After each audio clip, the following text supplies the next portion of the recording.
on this computer. All right. So I explained to Ashley, this is Ashley, I'm not sure I'm going to say her last name, but Pereira is how I'm going to, and I've known Ashley for a long time. Yeah. And, but she's just telling me a little bit more about her and her kids. And I just like to record because it will help me go back to things at prior times. Yeah. We have in the past shared some of the recordings. I don't know if we'll share this one, but Oh, I'm fine with that. Yeah, I'm very okay. Yeah. So then if you're comfortable with that, maybe then, you know, I kind of went back to the structure of like, what drew you to this conversation and what are you hoping to get out of it? And you were telling me a little bit about you and your Yeah. children. So maybe if you could just back up and tell that, that'd be great. Yeah. Well, I guess the even better place to start was the fact that I was a teacher. Mm-hmm. So I was a middle and high school science teacher. I started my first year in Achievement First, which was a super crazy experience, a terrible charter school in Hartford. I was going to get fired, so I quit. And it was not because I wasn't a good teacher. I was a great teacher. It's because they were trying to get me to do things that I was not comfortable with. Like they've even since then, since I've left, they've been sued. There's like a lot. There was a lot that was wrong. Maybe it's better now. Then after that, I went on to high school. I taught mostly ninth grade at Connecticut River Academy on the Goodwin College campus. And it was a better experience, but I ended up leaving teaching after only my third year. Again, I always got perfect evaluations. I wasn't a bad teacher. It was that I knew I couldn't make a difference as a teacher. I knew there was super smart kids that I couldn't help. I knew there were struggling readers that I, as a science teacher, couldn't help. I knew the situation was much bigger than I realized, and I knew I wouldn't be effective at making change as a classroom teacher. So all serendipitous, lovely events happened where I ended up leaving my full-time job as a teacher. I had my daughter at that time. The department head at Eastern, where I had done my master's, says, oh, by the way, I have a couple courses. Would you like to teach them? So I said, yes. So I've been teaching as an adjunct in the education department at Eastern since 2015. So that's been awesome, but it's also led to more frustration because I've seen it firsthand across the K-12, now into K-16 spectrum. And I've even had grad students who did no work, who are about to become teachers that I failed, who I then had to change their grade because after the fact they did the work. Just so many structural badnesses. So while all this was happening, I started my company, which is Career in STEM. And I have been growing tremendously. It's so awesome right now. And I'm perfectly poised. I feel like I'm exactly where I know God did all this, because I could never have orchestrated any of this on my own. And I'm just trying to be smart about how I go next. Mm-hmm. I have some summer camps and online after school programs with colleges that are about to come online. They're the biggest contracts of my life. It's high stakes. I've never seen a check for that much. So it's so exciting, but it's also overwhelming. So it's overwhelming because I want to be perfect for my business and for my kids. Mm-hmm. And I'm struggling with how, I know self-directed learning is the answer for both my students and my business and all the thousands of kids I'll help over this next few years. But how do I feel like almost my family will be my experiment. So how can I do this with my own kids and then further translate that into an online environment and help these thousands of kids who are about to come into my care, so to speak. So I know I can do it. I pray about it every day, but I also know I can't do it alone. And I'm starting at square one with all of this. Yeah. So it's an exciting time, but it's definitely overwhelming across many fronts. Yeah, no, definitely. So if I could pick up a few things, the element of you and the way you describe, starting your own business, and I wrote down entrepreneurship is self-directed education. So I've said this a number of times. I'll say it again and again. See my dog, my grandpuppy. Mine's back there. If you can. I see that too. Yeah. But it is, you can't learn it from somebody else. You can learn pieces, right? Yeah. So sometimes people get confused with self-directed education and they think it's just you're just doing it all year on your own, and it's very unstructured and all that. And it is the structure that you need. It's a structure that Yes. you choose. So you're Right. choosing, like in your case, you knew what kind of business you wanted to start. You had to learn the content you may not have needed to learn, but like, how do I package it? How do I price it? How do Right. Oh, I market it? How do I do right. my books? Like, all of those things that are a part of the end goal, you learn them all along the way. So it's the Oh, same yeah. thing when you talk about a kid. So they may say, I had at the beginning of the pandemic, I piloted a youth entrepreneurship program, Cool. and I was working with about 4 to 6, because it was kind of not drop in, but they had choice, right? Like, Yeah. so some kids would try it and not continue, but there was 4 kids who pretty much went the whole time. Nice. And they were in range of age between 9 and 12 years old. So That's like, awesome. one of them, he was only 9, Yeah. and he wanted to be like a Minecraft mod maker. Nice. And, Cool. I worked with him on, okay, that's your vision. Like, where are Right. you now? And Yeah. like, what are the steps you need to do to get there? And like, that is his curriculum then. Right. And yet the parents, they have their own agile learning center, and it was just shut down. Cool. So he was already used to self-directing. Right. So they realized that that is his curriculum, that now that he had this goal, but he didn't know how to get there. So I was able to help him kind of structure out some things that he could focus his attention on. That's But then awesome. he got to dig deep into those, just like if you needed to, when you started, if marketing was the thing that you were like, I'm going to need this the most, it takes Yes. so much time, and it Oh, takes focus. such Like, a learning curve. you don't want to switch gears every 40 minutes Yeah. to try Yeah. and take a little bit of this and a little bit of that and a little bit of this, and Right. assume that somehow you're going to be able to put it back together to a whole.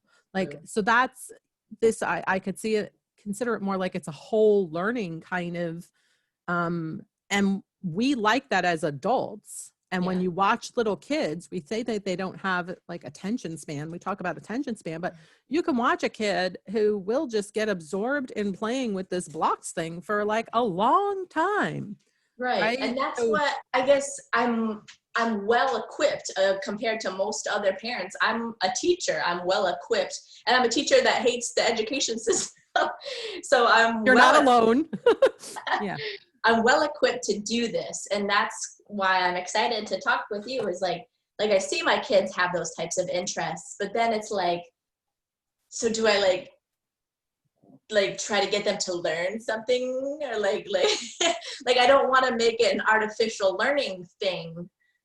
Does that make sense? Yeah, no, it does. So you talk about, so again, just to make sure, like, so this is a context of self-directed education. You've chosen to learn from something from me. You come in with something you're hoping to get out of it, is why I ask, why are you interested? You hoping to get out of it.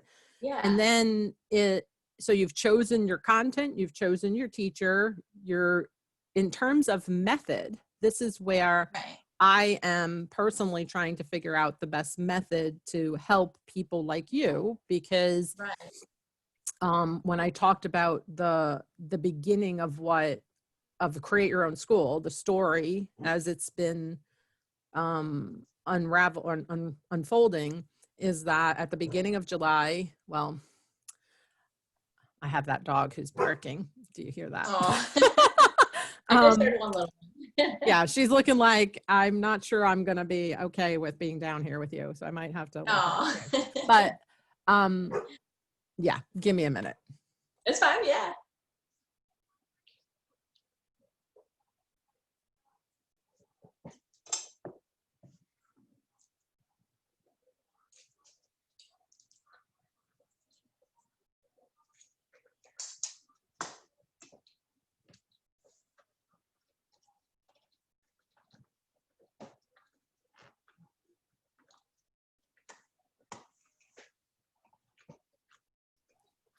So for me, what happened was, in terms of choosing a teacher, choosing a context, when I was working on the youth entrepreneurship program. The intent was for it to be inside of the co-working space in Norwich, Hmm. making it a little maker space, Mm-hmm. walking distance from NFA, Yeah. all sounding like really good. Real support from Jill, who was worked there with NCDC. Cool. And then the pandemic, so before the pandemic hit, I was like, well, okay, so I like the idea of a makerspace. I have a sort of structure around the kinds of, I want you to learn creative thinking skills as more of a Right. foundation before even pricing and product and all that kind of stuff. And so, but I was like, well, how would I do those lessons that I do think you're going to want to learn, but it is more content. Right. Like a discussion on pricing is, you could share it as a lecture kind of thing, right? Right. And I hate lectures, so I was like, how? And No, so yeah, I know what you mean. so I decided like, oh, well, maybe I could make a podcast of those Okay. things. So I love Seth Godin. He's been like Yeah. a teacher of mine forever, Okay. and Yeah. I'm watching his blog and all that, Yes. and I like Seth his Godin. podcast. So he has his Akimbo workshops, right? Uh-huh. So they have one called the podcasting workshop. So I joined that at the end of February. Cool. And that was really before you kind of knew COVID, but wasn't in your backyard. And then Yeah, the it pandemic wasn't. totally shuts everything down. Yeah. And I happen to be in this awesome online learning community where I'm still able to focus on my creative pursuit Right. in a fully supported environment. Yeah. And it was peer to peer. Like there is a structure to the prompts and the Okay. do this and Yep. do it at your own pace. Do it if you want to do this assignment. Don't do this one if you don't want to do it, right? But it's more the peer to peer. And so I loved it then and made some really awesome connections in terms of like right now I continue to work with a 17-year-old who has his own podcast where he interviews young entrepreneurs. That was what I wanted to do. I was more interested in interviewing. So it went from just content delivery to like, oh, well, after I was in the workshop, I was like, well, how cool would it be to actually interview the people who are coming to me to learn and Right. capture where they are at the Yeah. beginning of their journey. And then if you want to become a fashion designer, actually show you like I started to see it as its own learning medium. Like Yeah. you could interview other people and learn through that process, Of course. right? And that's what that guy, Sana, is doing. He is interviewing other young entrepreneurs because he wants to be an entrepreneur, and they're not going to teach him that in high school, right? So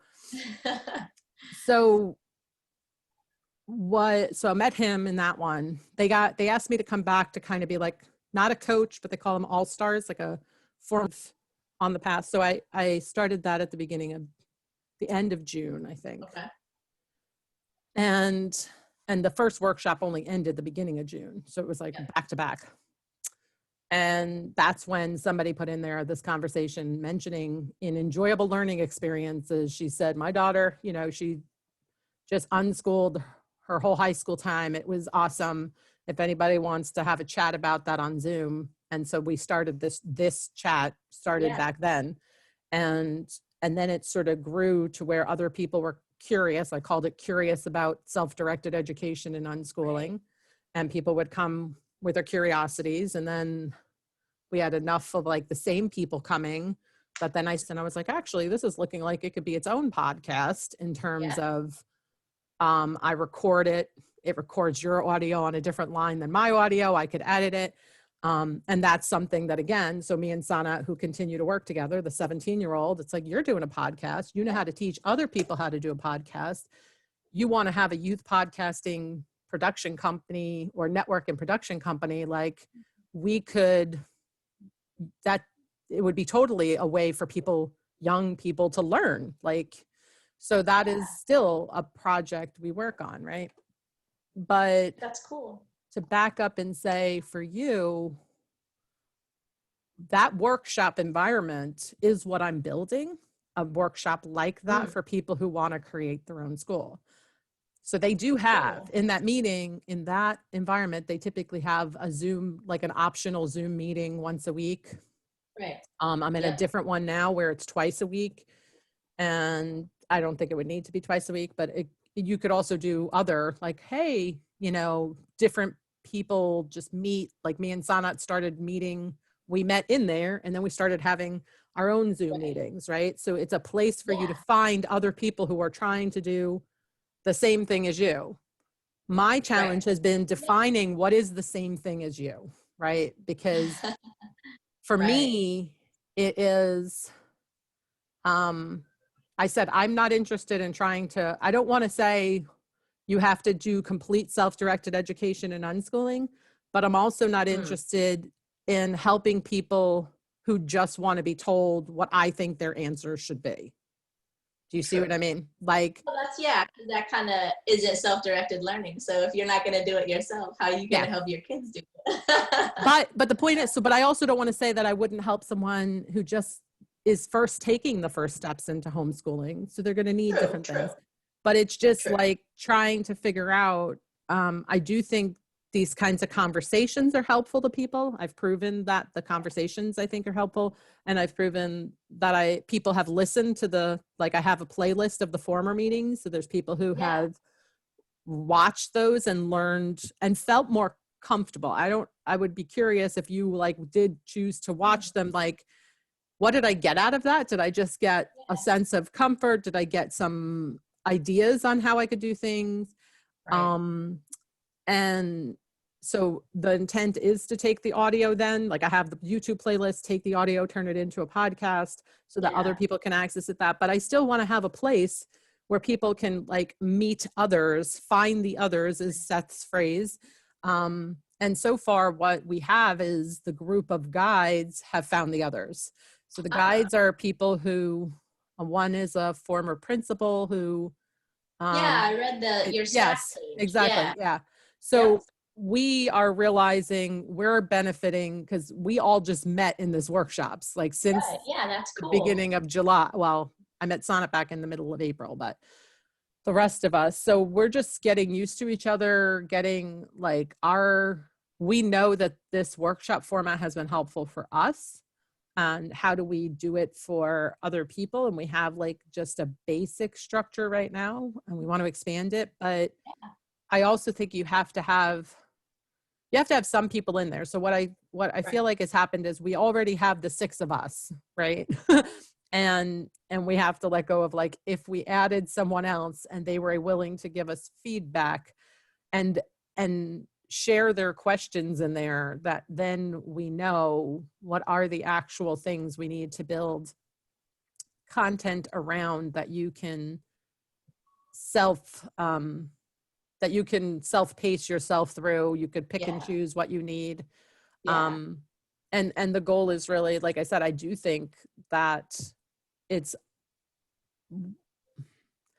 I don't want to say if I'm trying to target, but I know that when I talk to either entrepreneurs, um creators, people who Mm, are doing their own coaches, and then people who have left teaching, yep.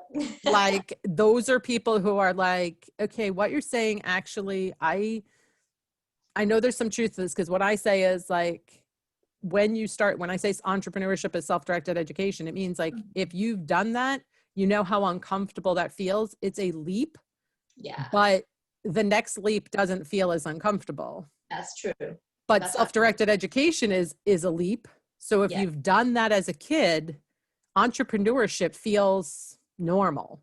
yeah, And really, we're going to need more people who are comfortable. Well, not only that we just need them, but I think it's so much more accessible to just work from home or your own office, run your own business, integrate your um you're interested. a flow between your work and your family life. Right. Your Yeah, kids don't have to learn from 9 to 3 p.m. each day. That doesn't have to be this forced time that learning's only taking place. right.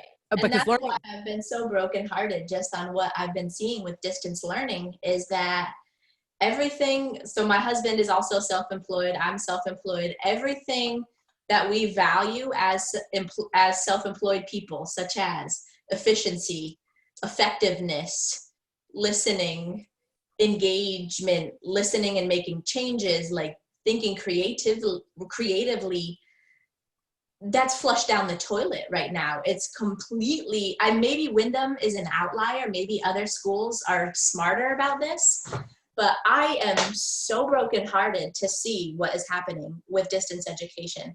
It's not that they're not in school. I can deal with that. It's that they're using technology to replicate the most broken aspects of education. Mm-hmm. Like, there's so much power, there's so much potential. Every kid could be getting a self-directed education, whether you're in kindergarten or 12th grade, but they're taking the technology and like shoving it down your throat the way they take this math lesson and shove it down your throat. It's terrible. Yeah. And I'm literally watching it because my daughter is kindergartner. She's barely able to read. So I literally am like doing school with her, and it's horrifying. Mm-hmm. We're sucking worldwide before this. It's like, dang, this is going to be terrible. But then it makes me feel even worse because I know my kids are going to be okay because I'm not going to let this just happen to them. But what about the parents who don't speak English and like can't help? What about parents who aren't certified teachers with 12 years experience teaching? How do they do this? So it's just, dang, there has to be a better way. Yeah. So a couple of things there is that there are plenty of people who are not certified teachers with any sort of teaching experience who do phenomenal at teaching their kids they do. because they were there first. First off, you care about your own kids. Right. We just And can't that's all you separate. need. We can care about, and I'm not saying we don't care about other people's kids, but you have first such an intimate firsthand knowledge of your children and their ways. Yeah. So like there's so much benefit to that. And the fact that, like, I'll say everybody's been running a school. They just didn't realize it because your kids are learning things from you and you're learning things from them on an everyday basis. Definitely. And for me, it's just to encourage people to be more intentional about that, to like realize that that's been happening. And if I don't like what is happening with school, like I can say, what are the things that I know I want my kids to learn before I launch them into the world? And how can I design those things, even if I still have them stay in school, right? Right. But the other thing is, like, when you're saying about what can the schools do, is that there's people who have been doing distance learning really well for a long time already. So and what is happening? Why is it? But not because the schools, well, they were thrown into this. They don't have a culture of innovation already. You're right. So they're completely, it's they're scrambling, and this is they're scrambling and they are recreating, and so even a parent who decides to go out and say, okay, I am going to take this on myself, they'll do the same thing frequently. They'll recreate school at home because it's a default. This is the model. We don't know any other way. So for me, I just want to say, when I say that this is a situation of self-directed learning, when I say that entrepreneurship is self-directed learning, people then are like, oh yeah, I actually I look at YouTube videos and I watch things and learn things all the time. Like, what are the ways that you choose to learn things? And have you noticed what are the ways that your kids naturally choose to learn things? Yeah. Want to pull it apart? Do they want to read about it? Do they want to? So if you're starting out, it's really to like, if one kid wants to pull everything apart, then get them more things they can pull apart. You know, if there's like, so I went to, last summer, I attended the Agile Learning Facilitator training in Charlotte, North Carolina. And it was their structure. I love their structure. I love what they do. And the training was like self-organized. And so people make offerings, right? And kids can make offerings and adults can make offerings. And one of the women was like, okay, so I bought a few like VCRs and like old electronics, and we're just going to like break them apart and look at what's inside. And they basically tried. Yeah. So and when she said, she might've said, we're going to take them apart. And then when you actually watch the offering happening, there were kids in the yard with these things on the ground, and they had like bats, and they just like actually like broke into it. And it was like just the excitement of like that physical, like, wow, I could like but it's like, what do we do with these old things? Like, Right. why would we, you know, like not just toss it in the garbage when it's like, it could be its own lesson. So like, that's my point of Yes. like, hey, would you like to take and see what's inside this? And you're like, kids are like, yeah, and like, I know, and just because I didn't say where you and I met is that I used to own a mad science franchise, and Ashley was one of our mad scientists, and I was Nikki Neutron and she was, Oh, I don't even know. What the heck was I? oh, you don't remember. Oh man. I didn't remember yours either. So I don't remember. you'll have to try and remember, I but want to yes. say it was like Magic Mooney because that was my maiden name, but Yes. No, I do remember you, because was it that's probably that? why. No, I know you did something with your last name. Yeah. I Yeah. think it was, yeah, I think it was something like that. Yeah. So the point is we did do, it was like inquiry based, Yeah. hands-on, very fun. The Yes. person, the mad scientist was like excited about the Yes. science and what we were doing. And And so, I learned more doing mad science than I learned in my student teaching, that's for sure. So, and that's my foundation, like that's yeah, where I began too, right? yeah, So like, but yeah, it was a business. It was just yep, like, my husband is a phenomenal entertainer, and he said I could do this, and he really yes, did it well, but I was not as phenomenal, but I learned a lot from watching him, from yes, the materials, from the whole thing, from yes, other instructors. So that's another thing. It's just like experiences. Like, how can you get them into more experiences? And I know that at this time, there's like there's a lot more limits to things, yeah. but that doesn't mean, But there's so many things that you can do with technology, and that's I guess that's I really have no case to keep sending my kids to school. And I know that the biggest thing comes down to, for how long of my life do I have to keep waking up at 4 a.m. to get what I need done? Because when they're here in Wyndham, we just went back to full virtual. So they are still home. They're home all day, every day. So I wake up like usually it's closer to 5 by the time I actually get out of bed. And I go right to work. And usually they wake up around 7. And then I let them watch like an hour worth of some fun cartoon. And then that's it for the day. We get on with our day. So so when you say we get on with our day, they're on distance. Are they on like a Zoom or some kind of video thing all day long, or no? they were. I wrote to the principal that I wasn't doing that anymore. So I don't do that anymore. I had been doing that, and I just couldn't watch it anymore. I could not watch. So why stop? Like, they like to play outside. They like to learn on stuff on the computer. Like, they both know computer science because they have like this program that they do it. We have a beautiful backyard. We have a pond. We have woods that they can play in. Why would I stop them from doing that to sit in front of a screen for 8 hours? There is no student choice happening in distance learning. They're like, my son reads at like a 3rd, 4th grade level.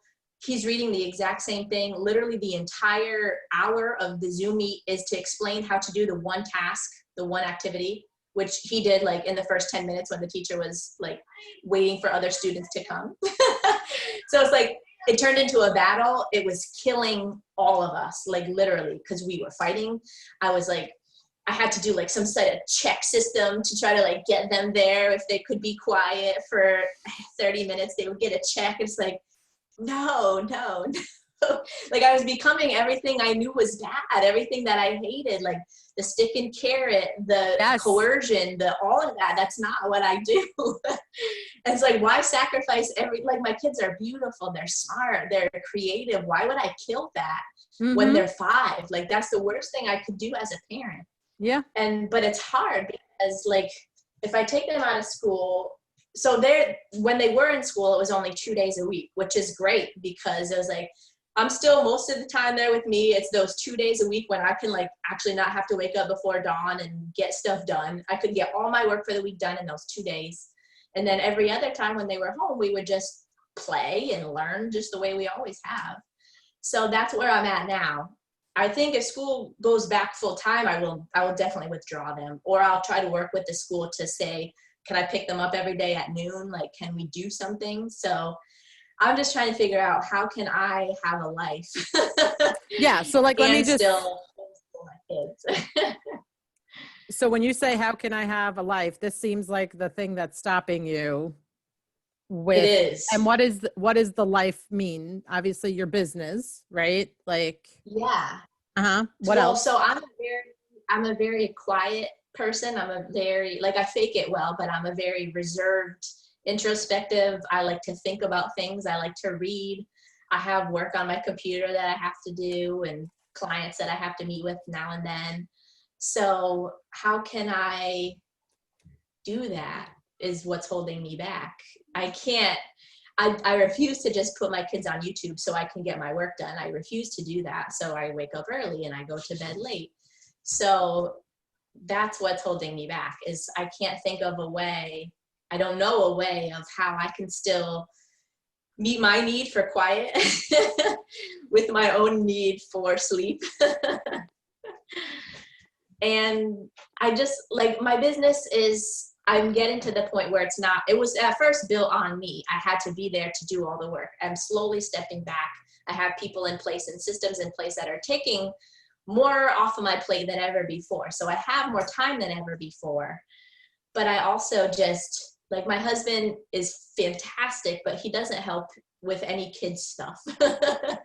So it's like, how do I am single-handedly in charge of everything: business, family, cooking, cleaning, education, discipline. Like, how do I do all that and just have my own personal space, which is important to me, but I just don't have any of that right now. Which Got would it. get even worse. I feel like at least I had those 2 days where I could just have it for me, just get everything I needed to be done and just have some quiet. So let me just clarify. You're saying that the 2 days when they were in distance learning, that those for you were times that you could get things done because they were actually sitting down and doing it. They were actually at school. So Oh, they were physically at school. Yep. Mondays and Thursdays, they would physically go to school. Okay. Distance learning, I just gave up on it because neither of them could do it independently and it wasn't worth doing. So I just said, we're not doing it. And they said, that's fine. Okay. So they don't seem to care. So this is how my brain works. And this is where it is a creative process because you listen for what you're saying. And I've said another thing is we tend to not separate the function of school and we tend not to separate learning and childcare. Right. And they're both resident in school at this point. And Yes. when you choose to take it on yourself, you could say, well, actually, like I feel like a pretty good rock star when it comes to the learning part. Like, I don't think my kids are going to lack for learning, but I need some childcare. Yeah. That's exactly, you nailed it on the head. Yeah. So what are all the ways I can get childcare? Right. At least 2 days a week, because I was functioning much better with 2 days a week. Better. And Yeah. I also think, so then it's like the aspect, and of course, when your kids are younger, there's, when I think about like a teenager, they could like volunteer somewhere and probably be like, I know the horse farm. I used to bring kids to the horse farm. They could be there at 14 and up alone, working with the horses and stuff. Right. And there's other places like that. You have to find them, but they're, but when you're talking about 5 and 7, then it's like, okay, are there grandparents nearby? Is there like actually like, there's a lot of people who are not like old, but like kids, like, and they don't have, they'd love the little, like I learned crocheting from Miss Sue because, you know what I mean? Like so in terms of finding that, it's a lot of times it's creating it because we've gotten away. Like when I was a kid, there was a neighbor. I don't know how it happened. Like, I don't think my mom went over and asked the neighbor, do you want to teach me crocheting? Or if she just said, hey, do you want to learn crocheting? But I used to go over her house and learn crocheting. I don't know how that happened, but that was a thing. Yeah. Being outside and go outside, and your parents really didn't know what you were doing. They weren't watching you. That was a thing. And this isn't like we culturally have gotten away from these things. And Yeah. I do think they need to be brought back, but there are like, we have to get over some stuff. We have to, how do we, it feels really uncomfortable. Like what happens if somebody steals them? And I'm like, that's like, I'm not saying it's impossible, but Right. statistically it's not as common. So we're keeping them locked up, like Yeah. where Oh, definitely. they should be free range, and we're, Yeah. Yeah, and I so, don't have any of those hangups. They go out and play and do all that kind of stuff. But but it they is, are, I mean, I recognize a lot, some of it is too that I probably put too much on myself too, because I want them to have a structure. I want us to do this. I want to be there and spend time with them because that's why I'm doing all this anyway. But yeah. they also have to become their own people. So I'm working on, I think I micromanaged them to a certain degree where we were always doing something. We were doing it together. It was fun, but it's like there was never necessarily any downtime, because when there was downtime, they would just like go berserk. Like if I wasn't creating a thing, whether it was pushing them on the swings or we would all go out for a walk or something, like if I wasn't leading something, they were just loud and chaotic and it was bazonko. So, but I realized that I kind of have to let that happen for both myself and for them, or else they never would learn how to not do that. Yeah.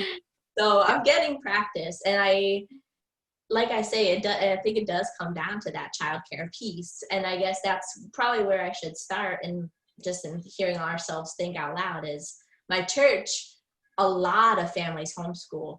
And I can't be the only person with young kids that feels this way. But I've never really talked to any of them about it because I hadn't really been fully considering homeschool until like last week. Yeah. So that's I can't be the only one. No. And I guess that's research I'm talking I have to just do.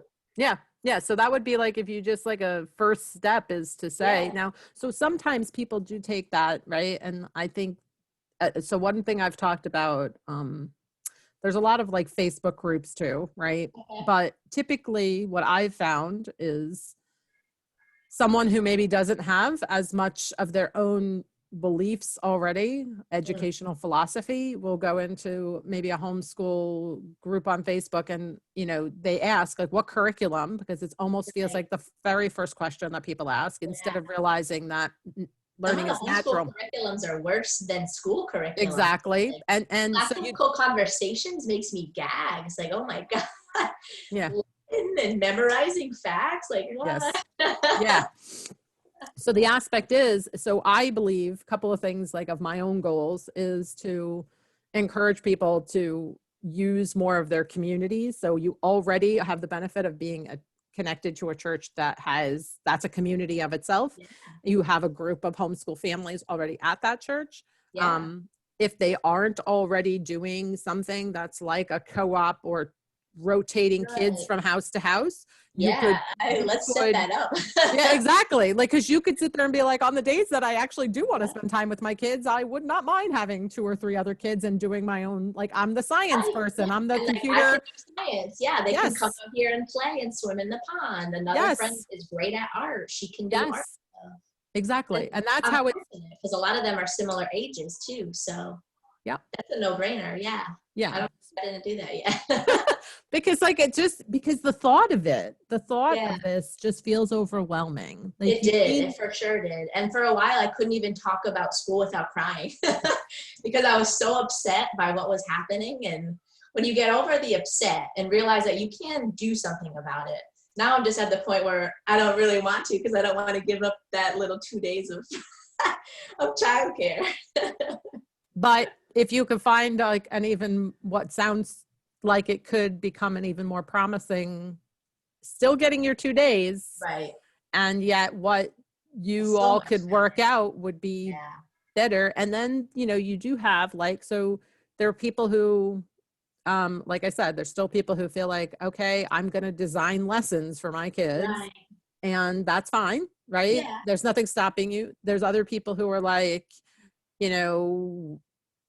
do more of a partnership with the kids, where the kids are like, I'm really into Minecraft and I want to like do this tournament thing, or I don't know anything about Minecraft to know of a I don't tournament, but like you could either. basically say like, oh, let me help you think about how you would design that for a group of people, and Okay. put the kid in a leadership of Right.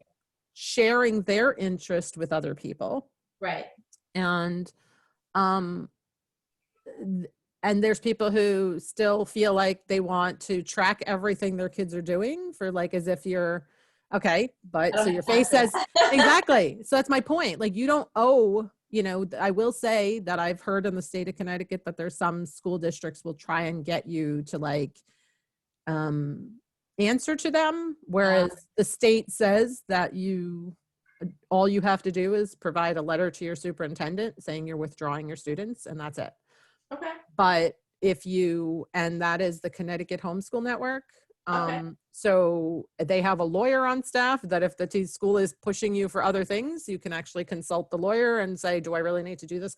Right. Or I think she'll like supply a letter that says, nope, you're violating their rights, because it's not, the parents are the primary educators is the Yeah. way that it says. Like you have a choice to send your kids to school, Right. or you have a choice. On We their own. provide that for free for your benefit and for the Yeah. benefit of society. But if you want to do it yourself, you could do it yourself, and you don't really owe us all this explanation.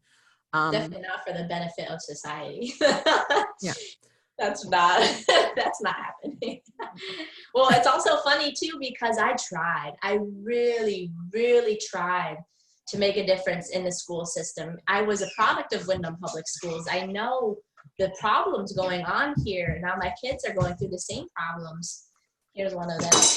But like I even met with the superintendent. This was maybe 2 years ago. Shh, I'm telling her my story. What?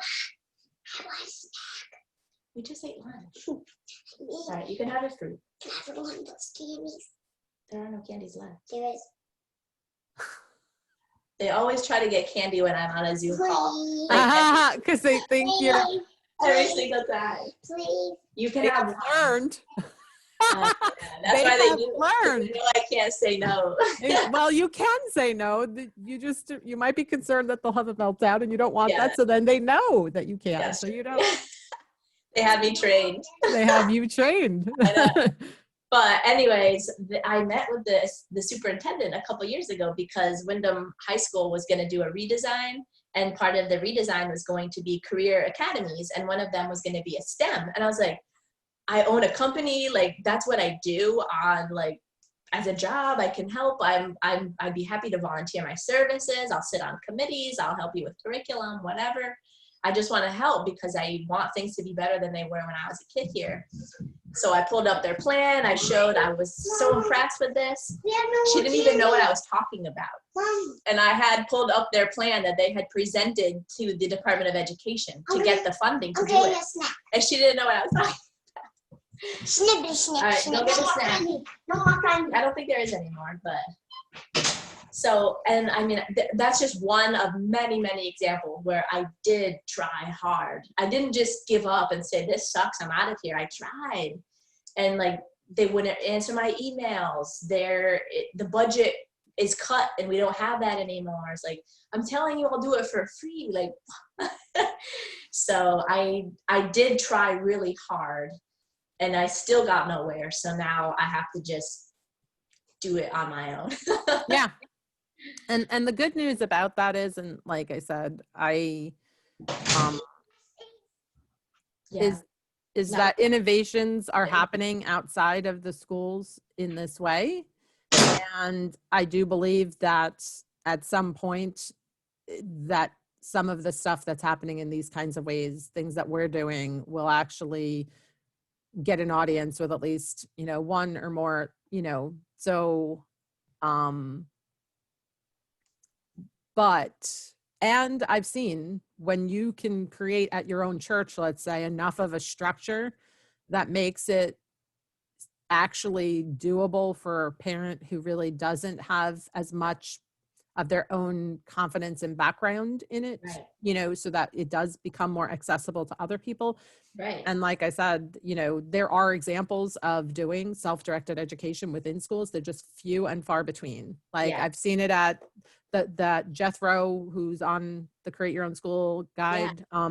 he was doing it in Alaska in a school. But of course, people get uncomfortable. And then I don't know the whole story of how that went, but it doesn't, he knows, like when you're trying to do something really innovative inside those systems, you get sort of like either frustrated to the point that you have to leave, or you get kind of, like you said, almost like you're going to get fired because they just won't put up with, like they just, it's like they're suspending you and then expelling you and whatever. It's they're using their same methods.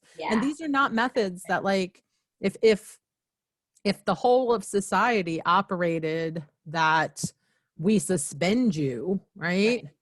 And, like, it's not meeting, I don't want to get into the whole emotional needs of things, but like you just try and it's too, it can be a very lonely place. And that's where people talk about socialization. This is where I get very, and you've seen it firsthand. You're like, you don't understand that it's not a quality socializing situation inside of schools. And, there's no conflict resolution. Kids, they can't work their stuff out. Like, you really want them to learn. COVID, even if socialization was like an aspect, that's gone now too, because they have to wear masks and sit 6 feet apart from each other. Even when they were in school, they were still on Google Meet. Yes, that was what happened. I talked to my former high school and they were doing that. I was like, I don't even understand. So this is where I have predicted that there's going to be more people who will get more frustrated, because what I I've don't know known, anybody who's not frustrated. Well, other than the people who, I don't want to say don't know the system well enough. All of my friends hate what's going on, all of them, but not all of them are willing to give up the childcare. And that's what it comes down to.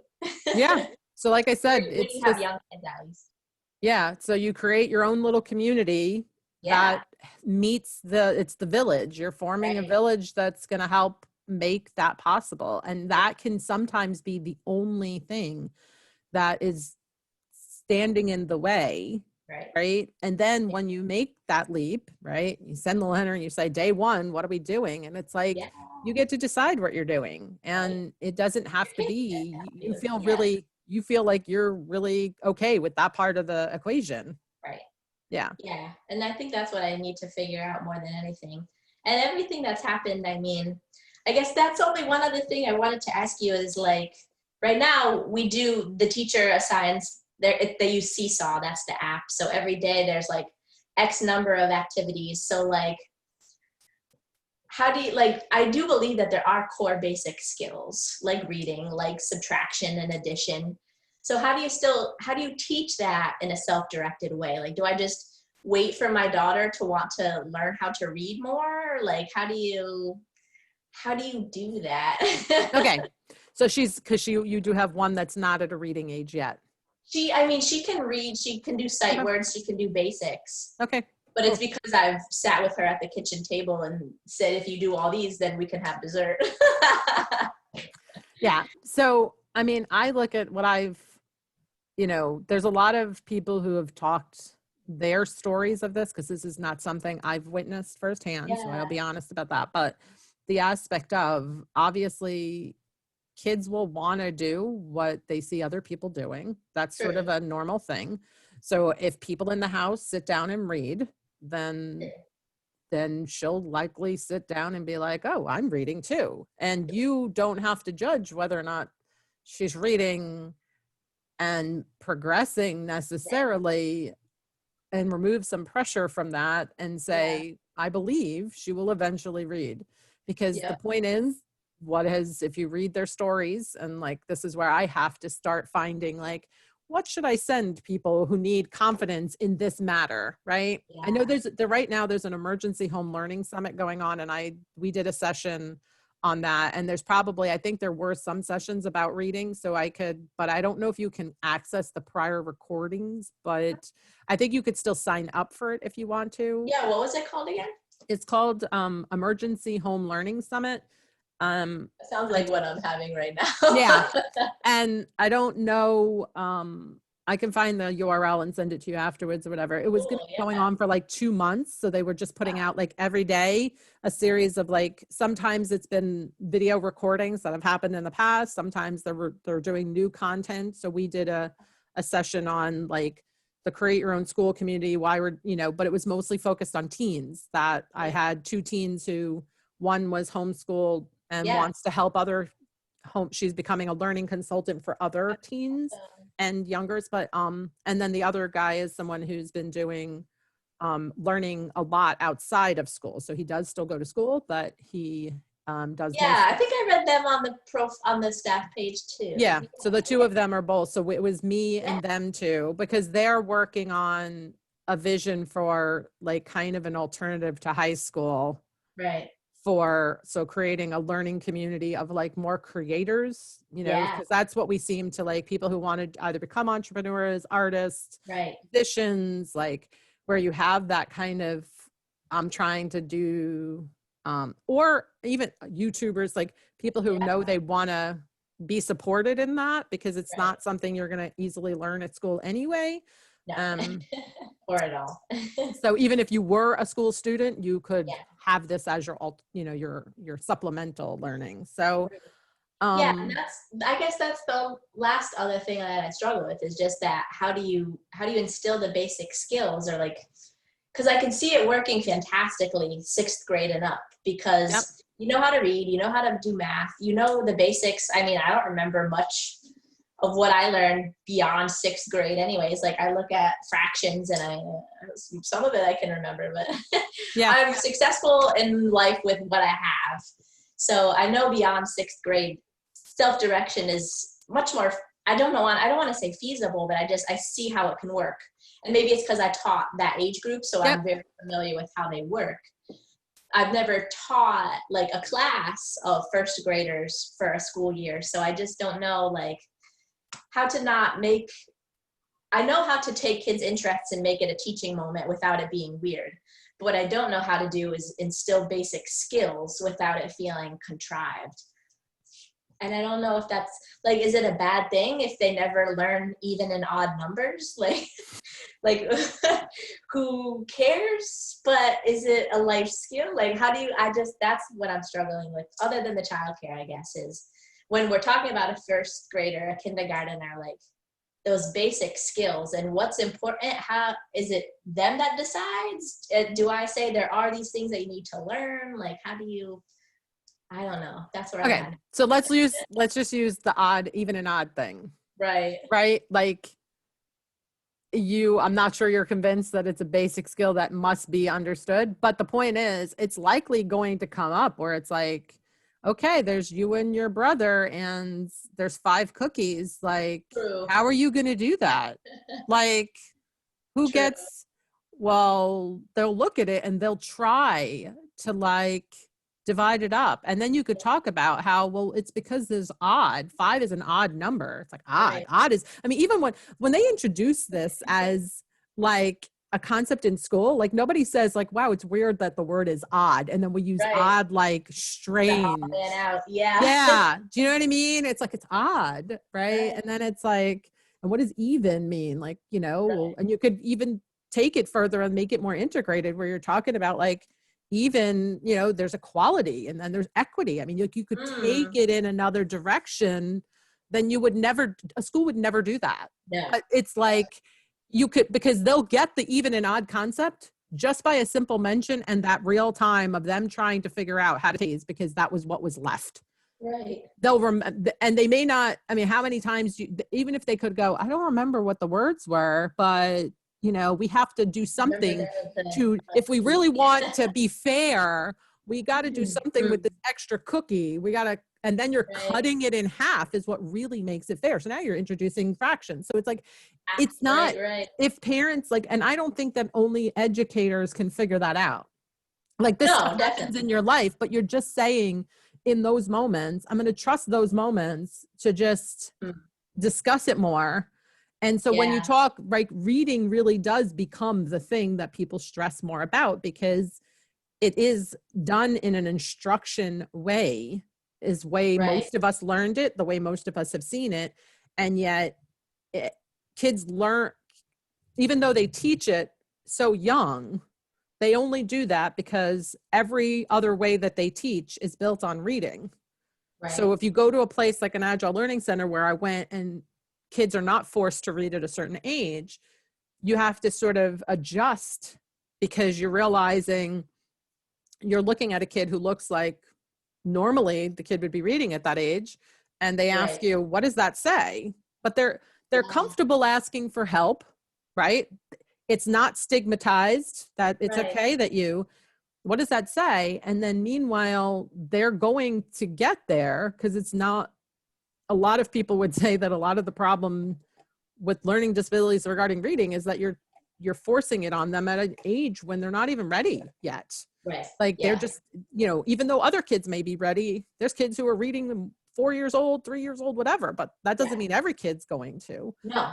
So, so what I will say about this is that these are the things where I said a question would help, and it's happening here, but it's giving me insight where I do think when you can get a community of people together, they can, the wisdom of the crowd kind of can basically say, oh, this video or this article or this book or this thing was talking about the reading thing or the math concepts or whatever. And it doesn't, it's okay if you choose to, like, whether, I don't know if Seesaw is something that this teacher has to design, or sometimes there are like I know Kahoot, for example. I use Kahoot, right? And I would design one for my class. I teach management.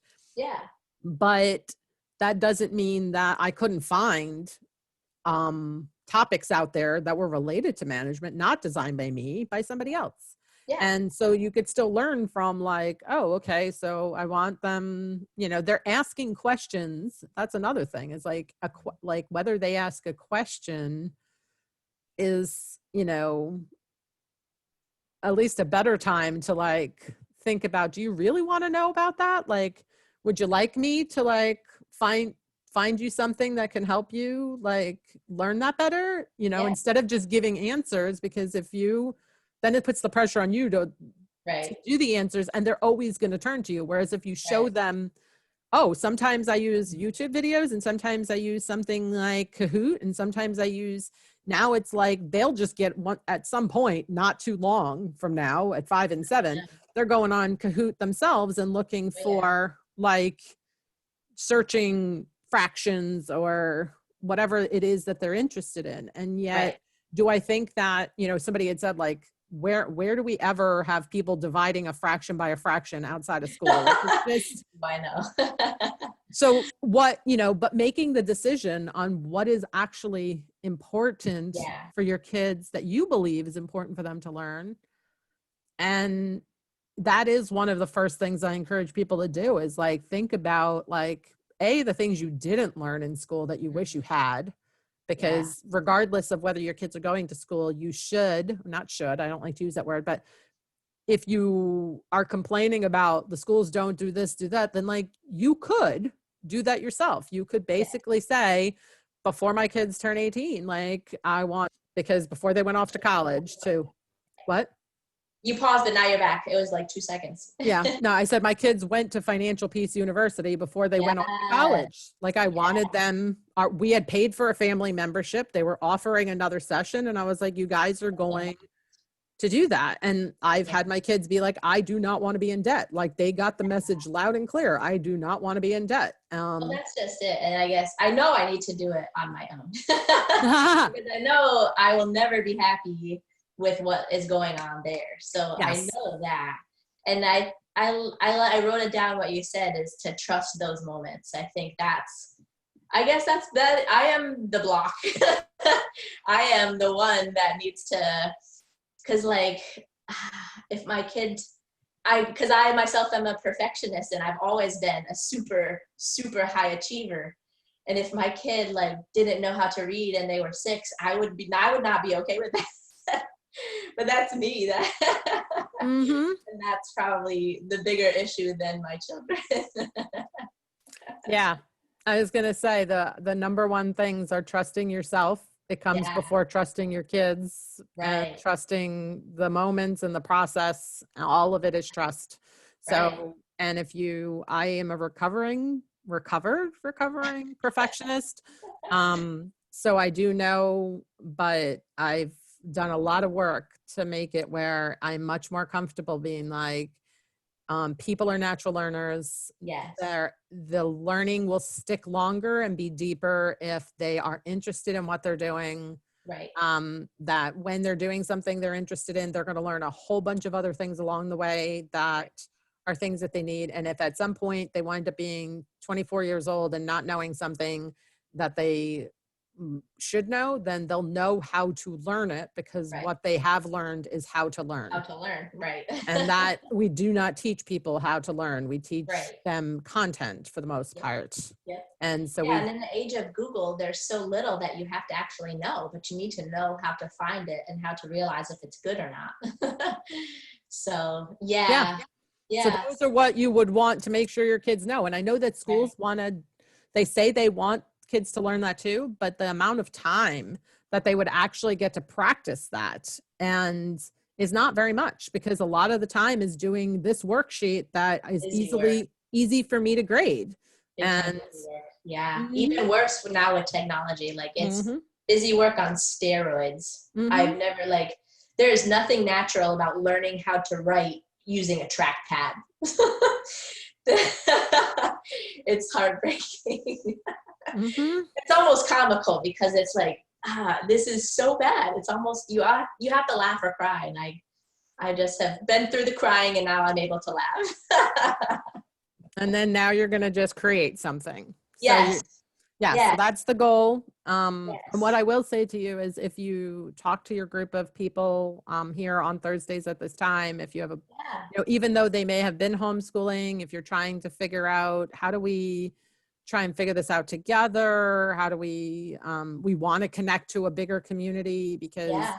I could maybe then show you like a little bit of what the system currently looks like and what how we'd like to support people. But it is Yeah. more like, what I say is, it's a place for you to kind of share these concerns. Like you have to, and sometimes there's a real benefit to like having, especially for someone like you said, more you need that quiet time where you just like, okay, I know I can put questions here. What is my question? Yeah. Like how can I get across what I'm really struggling with Right. to get people the wisdom of this group to help me, Right. right? So Yeah. And that's I can't do all one-on-one conversations. That's what I realized. yeah. Like I love when I can, Yeah. but I think that I want to get to where, you personally already have a whole lot that you could encourage other people choosing this route. You just know you have your own block. So Right. like, I know I can personally sort of like, because of the recovering perfectionist, because of it's like, I know perfectionism is something I speak on a lot. So like, Mm. it is something that if you like, in terms of coaching people over that hump and to get over it, but there might be another person who's able to do that, even though they would need your kind of help on thinking about how to educate, like how to have any of the education Right. structures. So like I said, you come in with a lot more um assets than maybe some, but that doesn't Yeah. mean I and you do. could lend them to other people is the Right. point, right? So that's what Yeah. I'm There's people. encouraging people to do, is Right. that when I can And connect you to other people, you can benefit from each other's fill each other's buckets and yeah. yeah. All that. Yeah. And that's why, like, I kind of like I said at the beginning, I know this has all happened for a reason. I know I can help. I couldn't help the school, even though I tried, but I can help in some other way. I Yeah. have to figure it out with my own children in my own life first, but I really can help in whether it's my business or my church or my community or whatever it comes being. There is a lot I can do to help that I already have the skills for. There's a lot more I need to learn. And I think I just learned from you now is I just realizing my own blocks. I guess that was step one. Well, step one was getting fed up enough to do something about it, which happened. Mm-hmm. two was figuring out where to start, which was what I just did with you, what you helped me to do, which is figure out that I need to trust the process more rather than feeling the need to contrive it and make sure my kids are as perfect as I am. Because you feel the weight of it too. So I look I at do, that but a lot like, of it is I mean, self-imposed, and it doesn't yeah, have to be that way. yeah. I mean, I started to write like a manifesto for this, and one of the lines, I'm not sure if I'm going to quote it. I don't know if you've seen this, but it was, I you haven't. know, oh, it's something about perfectionism. I'll send it to you. I'm trying to remember. I can't remember because I should have it printed over here. Yeah. Not there yet, but it was like, I mean, and it was the one line where I was like, I'm going for it. And I was like, and we don't want our kids to grow up with that shit. Like Yeah. basically we're want to free ourselves from perfectionism, and we don't want our kid, we don't want to pass it on because it is a product. A lot of times it can be from the family culture can create it, but it's also the school culture creates that. And Yeah. so, you know, but it doesn't really line up with entrepreneurship. It doesn't It line up with does. being creative. No. So if you want to have that more creative life, then it's one thing you have to tackle is like, I don't want this perfectionism thing anymore. And I definitely don't want to pass it on to my kids. Right. So I Yeah. look at And like I've being I curious. have just now that you say that, like in terms of my business, I have let that go.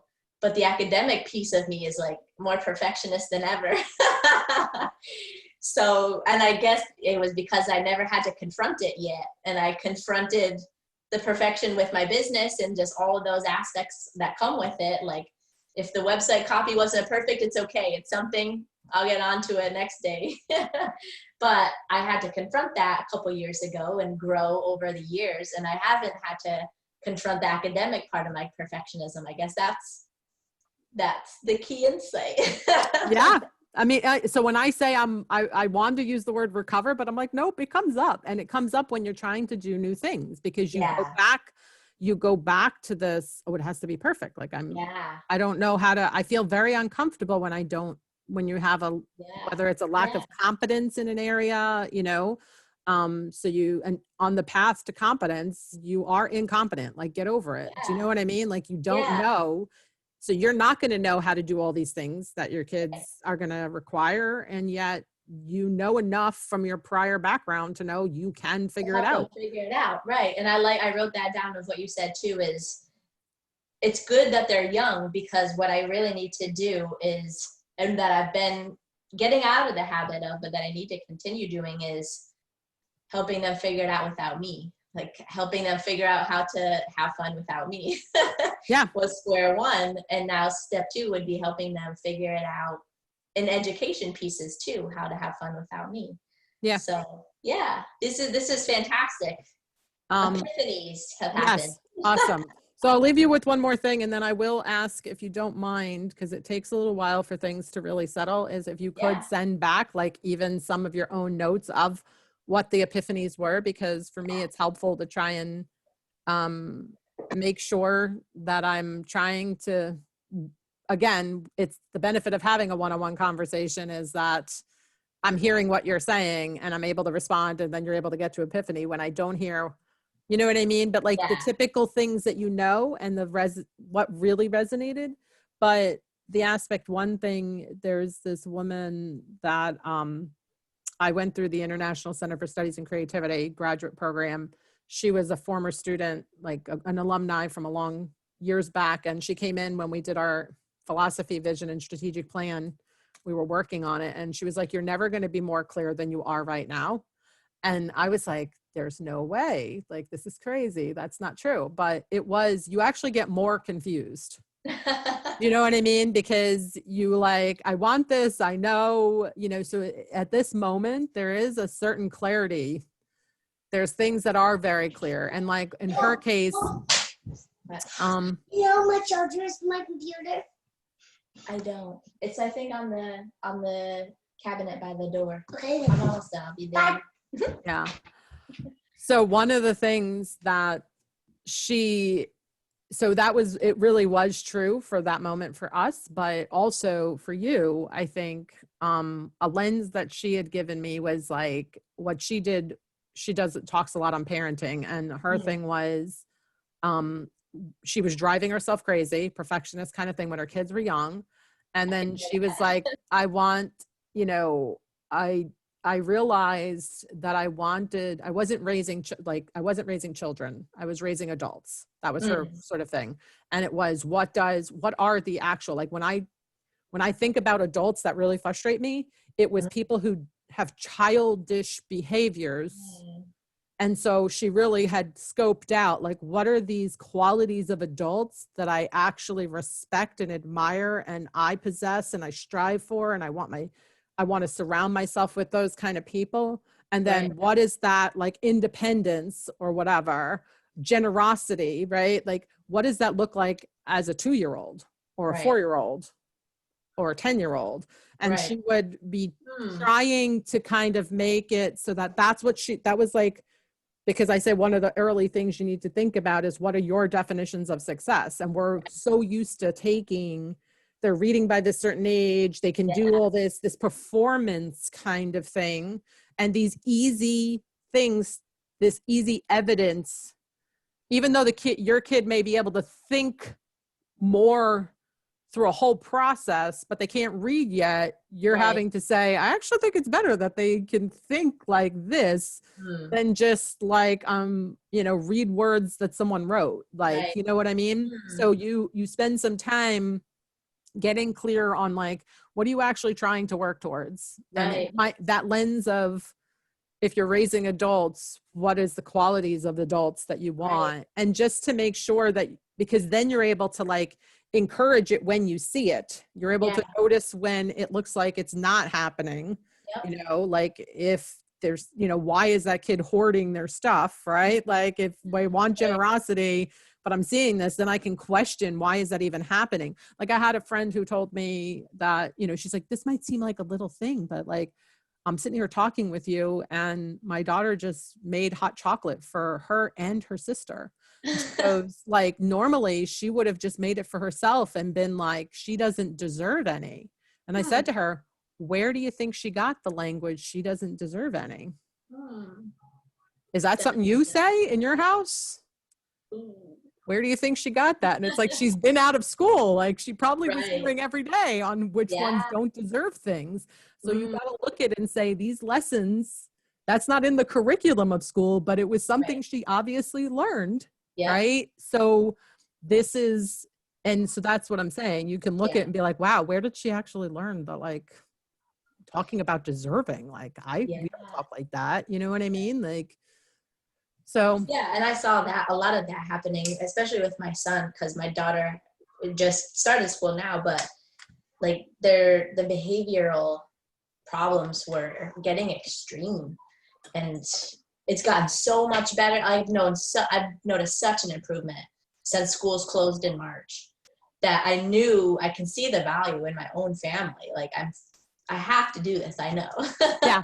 So because I've been lucky enough to see the results already, and it's only been 6. I mean, it feels like it's been a lifetime, but in all things considered, I've already seen the fruits of all this craziness in my own kids. So that alone should be enough to push me over the edge. I guess the last thing I need to figure out is the childcare piece, really. Yeah. And the trust. The trust can happen over time, because you can't prepare for it. You just have to remember, it's like a mantra, trust. Like, you can sit there and be like, okay.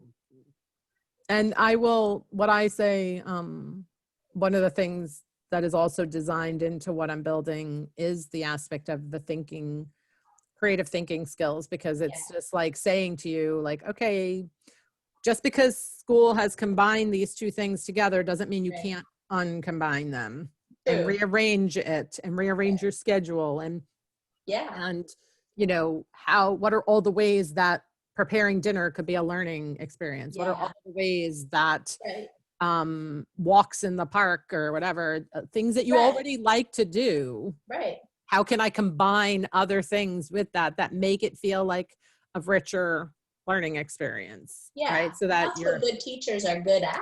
So that's why I say I am well prepared for this.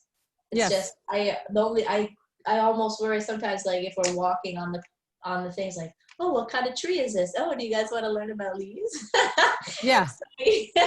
Like I don't want to make it, I don't want to make it like school at home. That's why I'm interested in not using a curriculum. I'm interested in doing it different, but a lot of that, it will come down to that trust piece of figuring out like when my kids are ready to do something, when they want to do something, if it's me getting in the perfectionist way of trying to make sure they know all the names of the leaves of the trees. So can I ask you real quick, from your perspective, if you had to reflect on what you think is your preferred learning medium for this journey, because that's another thing, is to remind you that you are starting, just like when you started your entrepreneurship journey, this is its own self-directed journey. So what are the ways that you like to personally learn? I Is like it to through read. conversation? Read? Okay. I like to read the most. Okay. I do like to have conversations, but it's hard now because I have no childcare. Yeah, no, I get that. Nope. I like to read the most. That would be my number one modality. Okay. And Yeah. I do a lot of like note taking and highlighting and reading, and that's what I do. I mean, do I have any of my, so like this is one I just finished for the business. It's like, and the way I do it is I make notes either here. I have a notebook, and then at each chapter I do it, and I don't keep reading until I'm done, like implementing everything I learned in that chapter. So when you say you do it, does that particular book have like a prompt type thing to do, or you just feel like whatever it's discussing, you want to like work on it? Okay. There's no prompt or anything, and that's what I've done for all my business stuff. And with books is I read it, whatever the chapter is about, I spend a lot of time thinking about how it relates to the problems I'm having, what I want to accomplish, my business, what I'm good at. And then based on that, I do whatever I feel needs to be done for my business, whether it's like changing I made a huge changes on my website, for example, based on a marketing book I read. So like I take the action, and then when I've completed that action to what it needed at that time, then I move on to the next chapter. Okay. And I feel it would probably be a little harder to do that because we're talking about humans and not a website or no. Well, knowing that that's your preferred, what I'm saying is so I will send you, like I wrote a chapter that's called Is Self-Directed Education the Answer to the Creativity Crisis? So at least it is something that has it's in your preferred method. That's one source. And there's other books, obviously, in the bibliography or the references section that you might. And the one that I would recommend is Free to Learn by Dr. Peter Gray. You've read this book or on no? my list. I haven't read it yet. Right now, I just finished Unschool Yourself First. Right now, I'm reading Unschool Rules. And then I'm going to be on a webinar next Wednesday with it's North Star Academy, and there's one in Connecticut too, in New Haven. I forget what it's called. Teens, North Star Beacon Learning, yeah. So I'm going to sit in on one of those webinars. So I'm at the baby stages where I'm doing the research. I fully am on board. I don't need convincing. And I learned just now that I need to do the childcare and the trust pieces. I definitely, so North Star is for teens currently. And that's a lot of what I'm finding that looks fantastic is for teens. And I'm still kind of stuck on that. How do I apply this to a 5-year-old? All right. So then I will send you to, if you go to the Agile Learning Facilitators, Agile Learning Centers. I haven't done any of that yet. And they have, like, you could join or you submit your email address and you'll get like access to their facilitation guide. Oh, cool. Their facilitation guide will give you lots of this trust and how to do it I had read that before I went to the training. I'd love to offer that kind of training. Like I could get some of those do it as a virtual, because I don't know if they're trying to do that, but I do think I see the opportunity of like how people would want access to it. So that's something to read. And like I said, Free to Learn is, I don't know about those other books, but I'd be, so for me, if you wanted to like help me and what I'm trying to do, because I'm trying to help you, is to actually, if you are reading books, like the name of the book, the author, and like a brief like overview review of like what was it helpful for you. And like, was it something you would recommend? Because sometimes you read a book and then you're like, actually, you really only need to read this one over that one. Do you know what I mean? Like it was repetitive or something. Because I would like to have, like, the top 25 books or something like that for people who want to do books, right? So for me, I start with Free to Learn. If you have younger kids, like really young, then How Children Learn by John Holt is a really... Okay, yeah, John Holt. I've seen him a lot. Yeah. But his stuff, like he was the beginning of this whole thing. So a lot of, I mean, that's if you really want to go back to being like first principles, like when this guy was saying like why he came to that conclusion, that book is He Watched Babies.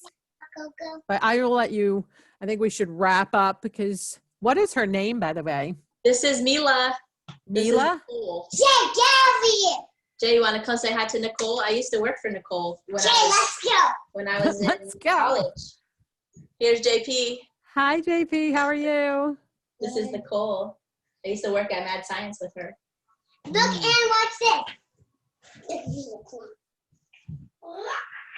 Ta-da. Wow, he's strong. And you trust him to do that too. Wow. I see. Flexing. I love it, JP. Yeah. Awesome. Well, thank you, Nicole. I will make like a Google Doc and I'll send you like what I came into this conversation with, what I left with, my key takeaways, what I'm going to do next. And then I'll just keep in that same Google Doc, like a summary of everything I learned. I'll do the books. I'll do my thoughts on a webinar. I'll do like what I did to try to set up a co-op if I'm able to get that off to the ground. And then what about the other thing I want to ask you is, did trip funding ever happen? Did you ever get the school off the ground? No. So I don't know what happened with you and their thing. I made it where they first recommended me to the state. Yeah. But then because Emma was not the official director. Then they got a new director. And they said that they wanted the new director to review. And then I never heard from the new director. I never heard anything else. Yep. And for me, it was like the idea, like I always look at things like this as there was a lot, like what came out of that was me and Gretchen being serious enough about this that we attended the Agile Learning Facilitator training last summer, and it really did position me better for like right now. Yeah. And then what came out of, and then I went, and even the same idea, like I was like, all right, so maybe I'll pivot to working with older kids because people will accept there is more stuff out there for olders because there's a risk of dropout and things like that. And if they're highly disengaged and they can be more self-directed, this is my granddaughter, Alara. So they just got back and my daughter's like, can you take her? They, hi, you like to see yourself. I know you do. Yeah, I know. So they, I tried to do a youth entrepreneurship program. And like I said, got so far as, yes, it would be great. NCDC, she was going to try and like get some funding for a youth program inside of their place that I would be like able to, so everything was like working out. And then, like I said, the pandemic hits and now Jill has went to Killingly. So, we got to end this thing, right? Mommy left and you don't like that. I don't like that at all. I remember those days. All right. So, Ashley, I'm here every Thursday at this time. If you want to come back, we can continue the conversation. And I love the idea of you putting your ideas. Look at you. Okay. So, bye, Ashley. Bye, Nicole. Bye. See you guys. Thank you so much for your help. You're welcome. Thank you. You're welcome. I just didn't know where to start and you helped me. So thank you. I know what to do now. Good job. That's awesome. Thanks, Ashley. Bye-bye.